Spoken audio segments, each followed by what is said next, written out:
अस्सलाम वालेकुम। वालेकुम सलाम। नजीर भाई की हाल चाल है? तबीयत ठीक है? ठीक ठाक है। सुनाओ, आलू चेक कर रहे हो? नहीं मैं आलू क्या मैं तो बिचू लग गया आलू अल्हम्दुलिल्लाह आपा तो कोई लाया ही नहीं लाया आलू हाल वेख के बंदा ने रेंगल ही कोई करी अगर मैं भी लाया हूं तो मैं भी उस भाग्य से राह खावा अल्हम्दुलिल्लाह आपा देख मरला भी नहीं मिया। ਇਹਦਾ ਮਤਲਬ ਤੁਹਾਡੀ ਤਬੀयत ठीक है? अब मेरी तबीयत ठीक है आलू की वजह से मैं अल्लाह अल्हम्दुलिल्लाह है। ठीक है। अगर लाइव जिन्नू मैं वेन आलू तो मेरा 10 किलो वो यार कोई हाल नहीं मेरा जिन्नू मैं तो पूछा भी यही मैं तो बिचू में लगा जाना अल्हम्दुलिल्लाह आपा तो एक गाड़ भी नहीं लाई। ਤੇ ਜਿਨ੍ਹਾਂ ਦੋਸਤਾਂ ਨੇ ਆਲੂ ਲਾਏ ਉਹਨਾਂ ਨੂੰ ਕੀ ਮਸ਼ਵਰਾ ਦਿਓਗੇ ਵੀ ਦਿਲ ਤਗੜਾ ਕਰਨ ਕੀ ਉਹਨਾਂ ਕਰਨਾ? ਆਪਾਂ ਆਖਨੇ अल्लाह ताला उन्होंने तो खैर कर अल्लाह सेहत देने कामयाब लेकिन बंदा दिल छड़ी खाए ने वजह की कोई बार्डर का बाना बनागा किधर बनागा ना कोई व्यापारी बंदे तो मुद्दत किना जाल में पूरी हुई कच्ची पटाई कोई लेंदा नहीं पे हाथ खड़े कीती खाए ਤੇ ਕੀ ਬਣੇਗਾ ਹੁਣ ਅੱਗੇ ਕਿਸਾਨਾਂ ਦਾ ਮੁਸਤਕਬਲ ਕੀ ਅਗਲੀ ਫਸਲ ਕਿਵੇਂ ਉਹਨਾਂ ਲਾਵਾਂਗੇ? ਨੂੰ अल्लाह ताला ही देना लेकिन मैं तो ਉਹਨਾਂ ਤੋਂ ਮਕਈ ਵੀ ਨਹੀਂ ਲੱਗਣੀ ਹੈ ਵਿੱਚ ਪੱਟੇ ਹੀ ਨਹੀਂ ਜਾਣੇ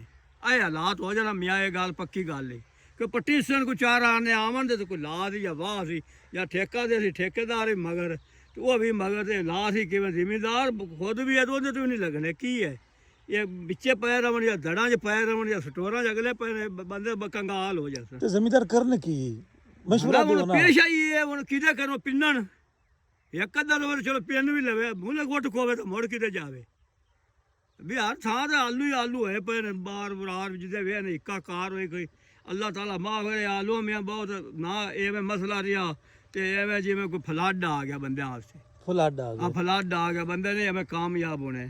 ਜੀ ਠੀਕ ਹੋ ਗਿਆ ਨਜ਼ੀਰ ਭਾਈ, ਹੁਣ ਤੁਸੀਂ ਜਾ ਸਕਦੇ ਹੋ ਤੇ ਕਿਸਾਨ ਵੀਰ ਭਰਾ ਇਹ ਹਾਲਾਤ ਹੈਗਾ ਜੇ ਕਿਸਾਨ ਭਾਈਆਂ ਦਾ ਅੱਲਾਹ ਤਾਲਾ ਖੈਰ ਕਰੇ ਜੀ। ਤੇ ਹੁਣ ਮੈਨੂੰ ਦਿਓ ਇਜਾਜ਼ਤ, ਤੁਹਾਡਾ ਭਰਾ ਮੀਆਂ ਮੁਹੰਮਦ ਅਫਜ਼ਲ ਬੱਟੂ। ਅੱਲਾਹ ਹਾਫਿਜ਼, ਪਾਕਿਸਤਾਨ ਜ਼ਿੰਦਾਬਾਦ।